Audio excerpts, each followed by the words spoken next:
The hospital room was quiet. Too quiet. The billionaire stood near the glass window, looking down at the city lights. He owned half of that city.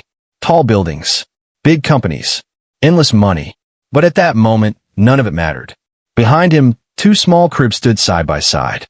The twins, newborn, silent. Still, their mother lay on the hospital bed. Her eyes were red. She had cried until no tears were left. Her hands were shaking as she held a blanket close to her chest. The doctor cleared his throat. "We ran all the tests," the doctor said softly. "I am sorry." The billionaire turned slowly. "What do you mean sorry?" he asked. The doctor took a deep breath. "Your twins were born paralyzed." The word hit the room like a heavy stone. Paralyzed. The mother let out a quiet cry. She covered her face with her hands. Her body shook, but no sound came out. The billionaire felt his chest tighten. His heart started to beat fast. He had faced courtrooms, enemies, and failures. But this was different. "Fix it," he said. The doctor looked down. "There is no fix." Silence filled the room again. The billionaire walked to the cribs. He looked at his children. So small, so fragile. Their legs did not move. Their tiny fingers barely twitched. He felt something break inside him. For the first time in his life, money had no power. That was when he noticed her. A black maid stood near the door. She wore a simple uniform. Her hands were folded in front of her. Her head was slightly lowered, but her eyes were on the twins. She did not look afraid. She did not look sad. She looked calm. The billionaire frowned. "Who is she?" he asked. "She is just a maid," the nurse replied. "She cleans the rooms at night." The word just stayed in the air. The maid felt his eyes on her. She lifted her head. For a brief moment, their eyes met. Something about her gaze made the billionaire uncomfortable. It was not weak. It was not empty. It was deep. The nurse gently pushed the maid aside. "You can leave now," she said. The maid nodded and stepped back. But before she left, she looked at the twins one more time. Her lips moved slightly, as if she was whispering something. The billionaire watched her leave. That night, he could not sleep. The hospital room was dark. Machines beeped softly. The twins lay quiet in their cribs. The billionaire sat in a chair, staring at them. He had bought doctors from other countries. He had made calls to the best hospitals in the world. Everyone said the same thing. "There is nothing we can do." His hands clenched into fists. Then he heard footsteps. Slow, soft. He looked up. The black maid walked into the room. She moved carefully, as if she did not want to wake anyone. She stopped near the twins. The billionaire was about to speak, but something made him stay silent. The maid looked down at the babies. Her face softened. She smiled gently. She reached out and touched one tiny hand. The baby stopped crying. The other twin turned his head. The billionaire leaned forward. His breath caught in his throat. That should not have happened. The maid closed her eyes. Her lips moved again. No sound came out. Just a whisper. The air in the room felt different. After a few seconds, she stepped back. She straightened her uniform and turned to leave. The billionaire stood up. "Wait," he said. The maid stopped. "Why are you doing that?" he asked. "Why are you touching my children?" She turned slowly. "Because they are not broken," she said softly. The words hit him harder than the doctor's. "What do you mean?" he asked. But the maid only gave a small smile. "Good night, sir," she said. Then she walked out. The billionaire stood there, frozen. He looked back at the twins. For a moment, he thought he saw one small leg move. Just a little. His heart started to race. He shook his head. "No," he whispered. "That's not possible." But deep inside, a question had already taken root. Who was that maid? And what did she know? Morning came, but peace did not. The billionaire had not slept. His eyes were open all night, fixed on the two small cribs. Every beep from the machines felt loud. Every second felt heavy. He kept thinking about her words. "They're not broken." He shook his head slowly. "Lies," he whispered. "Hope makes people say foolish things." He stood up and walked away from the cribs. He needed control. Control was the only thing he trusted. Outside the room, phones rang. Assistants waited. Doctors whispered. Everyone moved fast around him, but he felt slow inside. Heavy. He ordered more tests. More scans. More experts. Money moved like water. Doctors from other countries joined video calls. Specialists reviewed the reports. Long words filled the air. Charts, screens, numbers. At the end, the answer stayed the same. There is no movement in the lower body. No response. No medical explanation for recovery. The billionaire's jaw tightened. He walked back into the room. The twins slept peacefully, unaware of the world's limits. Their mother sat beside them, staring at their faces. "They are perfect," she said quietly. He did not answer. That day, something inside him changed. The man who once laughed loudly now spoke less. His shoulders stayed tense. His eyes lost their light. At night, when everyone slept, anger came. He blamed the doctors. He blamed the hospital. He blamed fate. Sometimes, he blamed himself. He remembered every risky deal, every long flight, every late night. He wondered if his success had cost his children their future. The thought crushed him. He started snapping at staff. Nurses avoided his gaze. Assistants spoke only when asked. And the maid, she stayed silent. She came every night, cleaned the floor, changed the trash, smiled softly at the twins. She never spoke unless spoken to. But the strange things continued. When she was near, the twins were calm. When she left, they cried. One nurse noticed it first. "That's strange," she whispered to another nurse. "They only sleep when she's here." The billionaire overheard them. That night, he watched closely. The maid entered quietly. She moved like she had done this 1,000 times before. She stood between the cribs and looked at the babies. Her face changed. It was no longer tired. It was full of focus.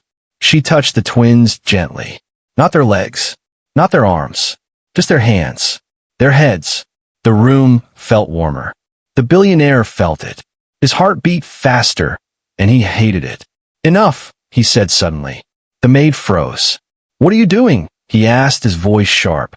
She slowly turned to face him. She did not look scared. "I am comforting them," she said. "You are Maid," he replied. "This is not your place." The words were cold. Even he felt their weight. The maid nodded once. "Yes, sir." She stepped back. But before leaving, she looked at him. Not with anger. Not with fear. With sadness. That look followed him all night. Later, alone in his office, the billionaire stared at the security screens. He could see the hospital room from every angle. Control returned to his hands. "If something strange is happening," he said to himself, "I will see it." He pressed a button. Recording on. The next night, the maid returned. The billionaire watched from a screen. She stood still for a long time. Then she kneeled beside the cribs. Slowly, carefully, her lips moved. The sound did not reach the camera, but the emotion did. Tears rolled down her face and fell onto the floor. The twins stirred. One tiny foot twitched. The billionaire stood up so fast his chair fell back. "What?" he whispered. He leaned closer to the screen. The maid wiped her face and stood up. She placed her hand on her chest, took a deep breath, and left the room. The billionaire's hands shook. He replayed the footage. Again and again. The movement was real. He walked to the window and stared into the night. Everything he believed in was cracking. Money had failed him. Power had failed him. And now, a woman the world ignored might be the only one who saw something he could not. He whispered the question he feared most. What if she is right? Her name was Grace. Most people did not know it. To them, she was only the maid. The woman who cleaned floors. The one who pushed carts and stayed quiet. The one people talked over, not to. Grace had worked in that hospital for many years. Long enough to see life begin. Long enough to see life end. She had learned something important during those years. Pain makes noise. Hope moves in silence. Every night, she wore the same simple uniform. Every night, she walked the same halls. Doctors rushed past her. Nurses checked their phones. No one stopped to ask how she was. And she liked it that way. When Grace entered the twins' room, she felt it immediately. A heavy feeling. Not sickness. Fear. She looked at the babies and felt her chest tighten. Their bodies were still, but their spirits were awake. She could feel it. People said they were broken. Grace did not believe that. She believed something else. Grace had once been a mother. Years ago, she had held her own baby in her arms. A little boy with warm skin and bright eyes. Doctors had said he was weak. They said he would not last long. They were wrong. He lived, not because of machines, not because of money, but because Grace stayed. She talked to him. She touched him. She believed in him when others did not. Until one day he was gone. Life had taken him back. Since then, Grace carried two things in her heart: pain and faith. That night, as she cleaned near the twins, she heard soft voices behind her. "Why is she always in that room?" a nurse whispered. "I don't know," another replied. "It's strange." Grace kept her head down. She did not answer. Later, when she was alone, she stood beside the cribs. She looked at the twins and spoke in a low voice. "I see you," she whispered, "even if the world does not." One twin opened his eyes. Grace smiled. She placed her hand on his chest. Slow, gentle, no pressure. The baby calmed. Grace felt warmth move through her hands. She did not panic. She had felt it before. Outside the room, the billionaire watched through the camera. He leaned forward, his eyes locked on the screen. He wanted to find a reason. A trick, a lie, something logical. But there was nothing. No waves, no medicine, no force. Only a woman and two children. The next day, doctors came again. They ran more tests. They spoke in careful voices. "There is slight response," one said. "Very slight." The billionaire's heart jumped. "But it means nothing," another added quickly. "Could be random." Random. Grace heard the word as she pushed her cart past the door. She stopped. She turned. She looked at the billionaire.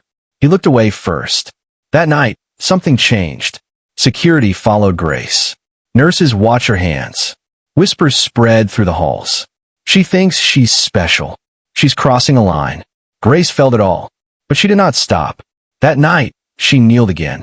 This time, she spoke from her heart. "You are not alone," she whispered. "Your legs are quiet, but your life is loud." The twins breathed softly. One leg moved. Clear, strong enough to see. The camera caught everything. The billionaire's mouth fell open. His hands trembled. "This cannot be real," he said. But deep inside, a truth was forming. Grace was not doing something. She was remembering something the world had forgotten. Before leaving the room, Grace looked at the twins one last time. Then she looked at the camera, straight into it, as if she knew, as if she was saying something without words. The billionaire stepped back from the screen. His heart was no longer fighting the idea. It was accepting it. And for the first time since the twins were born, he felt afraid, not of losing them, but of what would happen when the world found out who Grace really was. The screen glowed in the dark office. The billionaire sat alone, watching the footage again, and again, and again. He slowed it down, frame by frame. He searched for wires, hidden tools, secret devices, something that made sense. There was nothing. Only Grace. Only the twins. Only moments that should not exist. He rubbed his face and leaned back. His mind refused to accept what his eyes had seen. In his world, every result had a reason. Every outcome had a cost. This had none. That night, he returned to the hospital room. He did not turn on the lights. He stayed in the shadows. He wanted to see it with his own eyes. The twins slept. Their breathing was slow and even. The machines hummed softly. Then the door opened. Grace entered. She paused when she felt the room. Something was different. Someone was watching. She did not look around. She walked to the cribs. The billionaire held his breath. Grace removed her shoes. Slowly, respectfully. She placed them beside the wall like this was sacred ground. Then she did something no one expected. She sat on the floor. Not on a chair. Not standing above them. On the floor. At their level. She closed her eyes and placed her hands flat on the ground. She stayed still for a long moment. The room felt quiet in a deeper way. Then she spoke. Her voice was low, calm, steady. Not a prayer people learn from books. Not words taught in churches. These were words from pain. Words from love. Words from someone who had buried a child. The billionaire felt a tight pressure in his chest. Grace reached out and touched the twins' legs. Very gently. Her fingers barely pressed. She did not force them to move. She waited. Seconds passed. Then something happened. The left twin's toes curled. The billionaire's heart slammed.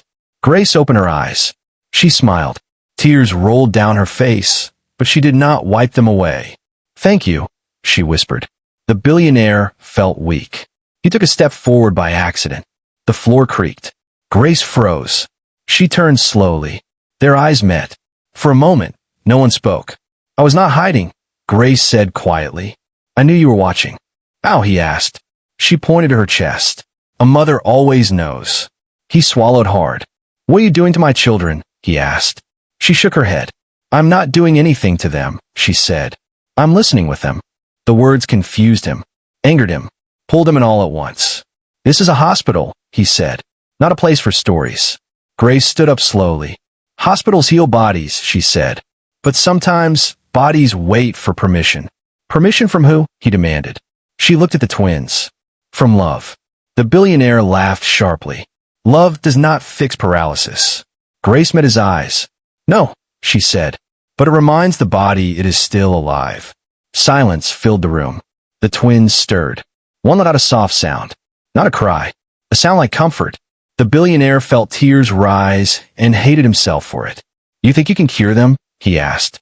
Grace shook her head again. I think they are already fighting. She picked up her shoes. Before leaving, she turned back. Tomorrow, she said, people will try to stop me. What makes you think that? He asked. She smiled sadly.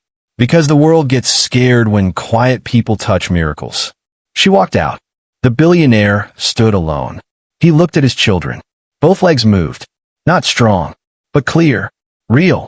He stumbled back and grabbed the crib. His knees felt weak. Everything he believed was gone. Science had no answer. Money had no power. And a woman he once called just a maid had stepped into a space he could not control. That night, the billionaire did something he had never done before. He fell to his knees, not to pray, but to surrender. And somewhere deep inside him, a new fear grew. What would happen when the hospital tried to take Grace away? The hospital did not feel the same anymore. Whispers followed Grace wherever she went. Nurses stopped talking when she entered a room. Security watched her steps. Doctors avoided her eyes. The world was waking up to something it did not understand. Grace felt it. She had seen this before. Fear always wears the mask of rules. That morning, the billionaire asked Grace to meet him in a small private room. No cameras. No staff. Just the two of them. Grace stood near the door. Her hands were calm. Her face was peaceful. You should not be here, he said. I know, she replied softly. Then why stay? Grace looked down at her hands. Because leaving hurts more, she said. The billionaire leaned back in his chair. You need to explain, he said. Doctors say this is impossible. Grace nodded.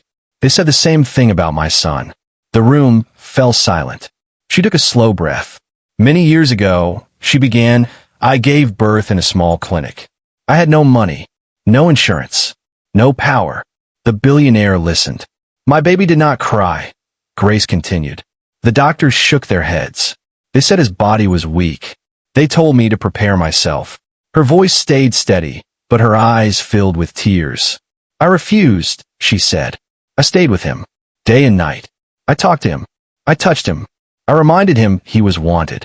The billionaire felt his chest tighten. He lived, Grace said. Not long, but long enough to teach me something. She paused. Bodies listen, she said, especially when the world gives up.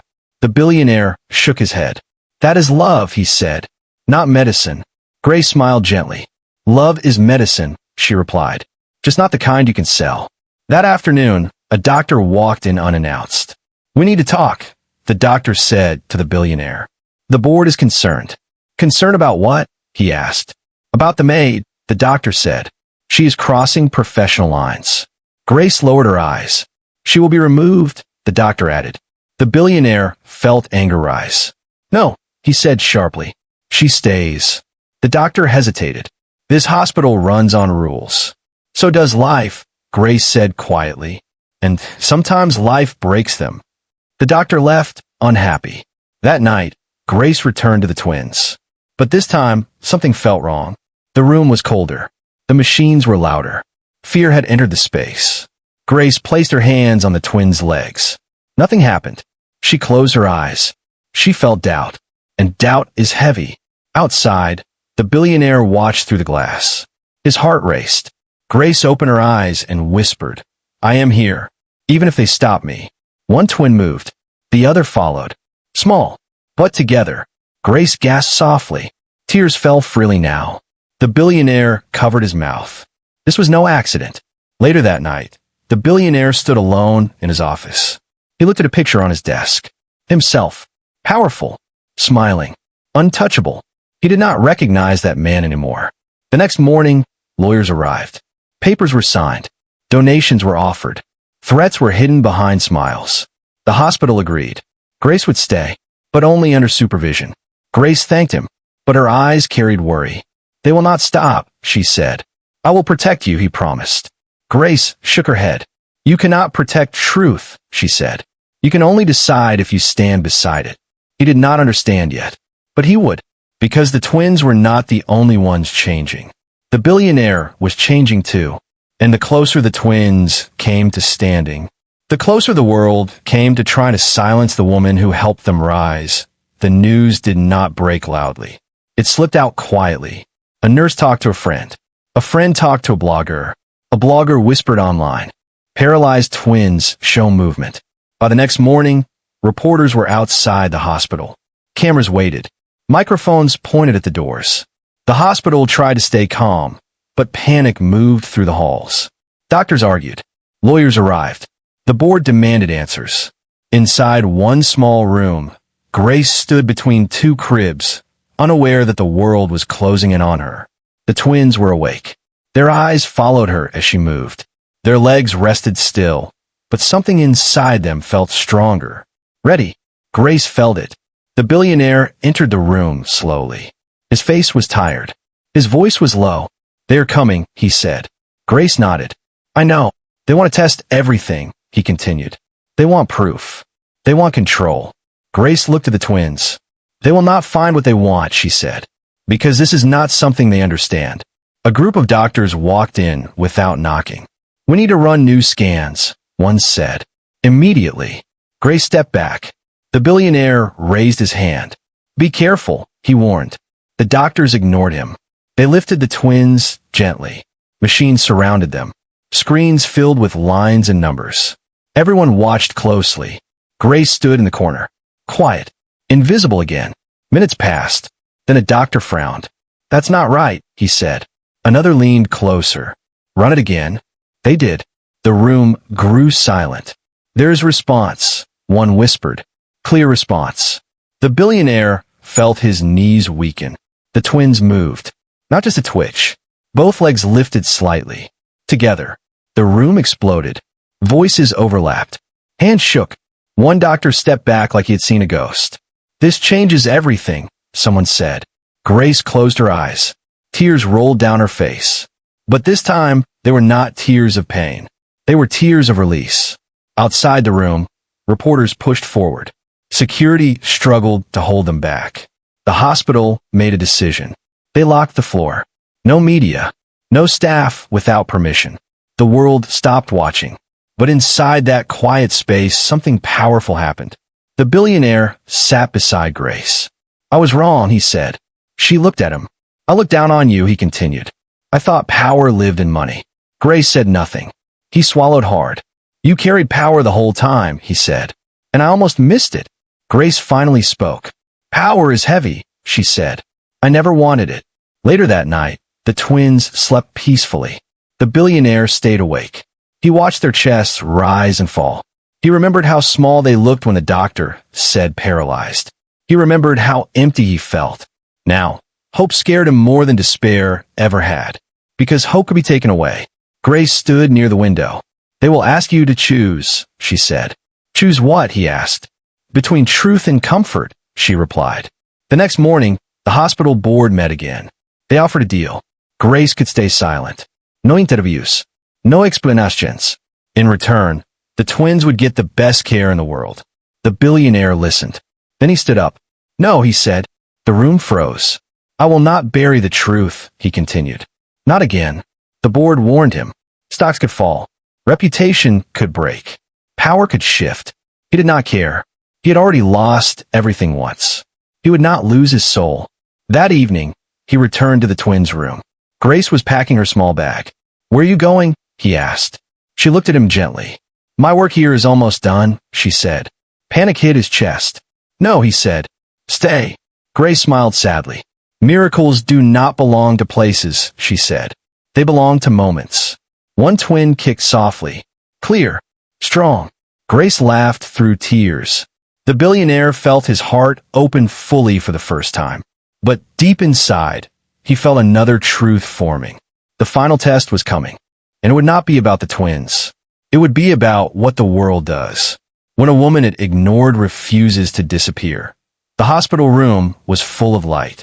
Morning sun touched the floor. The machines were quiet. The twins lay awake, their eyes bright, their faces calm. Grace stood near the door with her small bag in her hand. She was ready to leave. The billionaire watched her in silence. His chest felt tight. He had faced losses before, but this one felt different. "You don't have to go," he said. Grace smiled softly. "Yes, I do." He stepped closer. "You saved my children." Grace shook her head. "They saved themselves," she said. "I only reminded them how." He felt tears rise again. He did not hide them this time. Doctors entered the room with careful steps. Their faces were different now. No pride, no control, only respect. "We ran the final tests," one said. "There is progress we cannot deny." The billionaire held his breath. "They will walk," the doctor continued. "With time, with care, with love." The mother collapsed into a chair, crying openly. Joy poured out of her like rain. The billionaire fell to his knees. Not in front of the doctors, in front of Grace. "Thank you," he said. Grace reached down and lifted him up. "Stand," she said gently. "Your children need a father who stands." Outside the room, the hospital opened its doors to the world. Cameras rolled. Questions flew. The billionaire stood before them, holding one twin in his arms. "This story is not about money," he said. "It is about what we choose to see."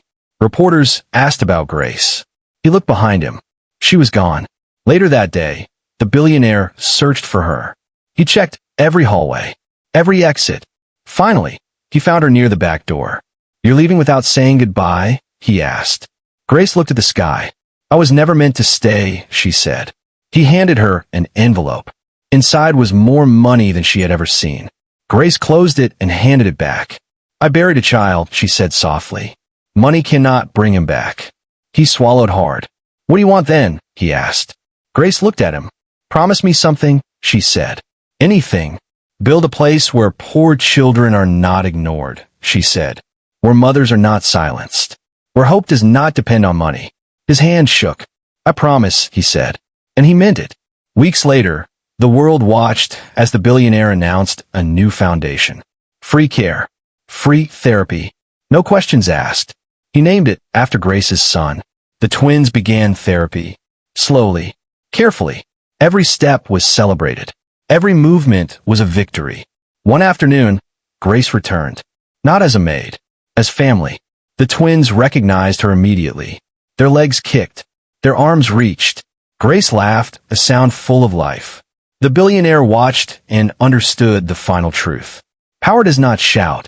Love does not beg. And miracles do not come dressed in gold. They come quietly, wearing uniforms, cleaning floors, waiting for the world to look down long enough to finally see them. The story spread, not as a miracle story, but as a reminder. Never call someone just a maid. Never judge power by money. And never forget, sometimes the hands that heal the world are the hands the world refuses to hold.